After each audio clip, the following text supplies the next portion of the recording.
Hi, welcome to Richard Kabili YouTube channel, and for today's tutorial, I will be teaching you on how to turn on and off screen change sound and voiceover on iPhone X. But first, kindly subscribe to this channel and don't forget to hit the subscribe button and the bell to notify you for the new updates. And let's start.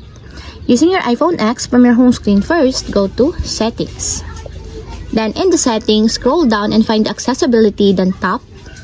Then in the accessibility, go to vision section and then tap the voiceover. Then in the voiceover, scroll down and find the audio and tap. Then in the audio, tap the sounds and haptics.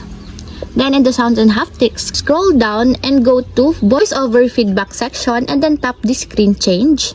Then in the screen change, find the sound, and as you will see, there's a switch button located on the side of it. Then all you have to do is just tap it to enable until it becomes green.